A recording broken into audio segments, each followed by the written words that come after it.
بسم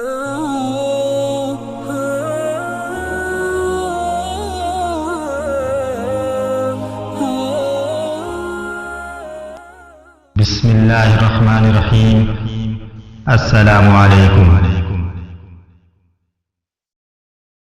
عبد الرحمن بن ابی بکر رضی اللہ تعالی عنہ اپنے والد سے روایت کرتے ہیں کہ ایک بار آپ صلی اللہ علیہ وآلہ وسلم اپنے اونٹ پر بیٹھے ہوئے تھے اور ایک شخص نے اس کی نکیل تھام رکھی تھی۔ آپ صلی اللہ علیہ وآلہ وسلم نے پوچھا، آج یہ کون سا دن ہے؟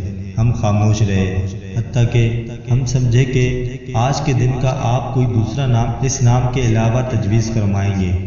پھر آپ صلی اللہ علیہ وآلہ وسلم نے فرمایا، کیا آج قربانی کا دن نہیں؟ ہم نے عرض کیا، بے شک۔ اس کے بعد آپ صلی اللہ علیہ وآلہ وسلم نے فرمایا، یہ کون سا مہینہ ہے؟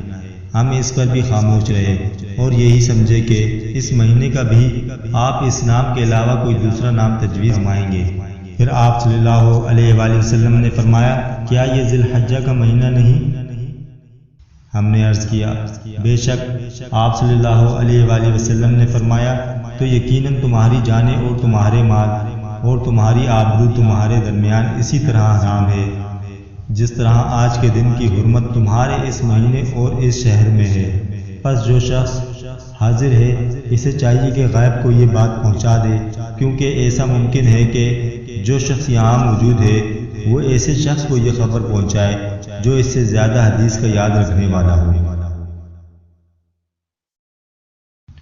دوستو، اسلامی تعلیمات کو عام کرنے میں ہمارا ساتھ دیں۔ جزاک اللہ۔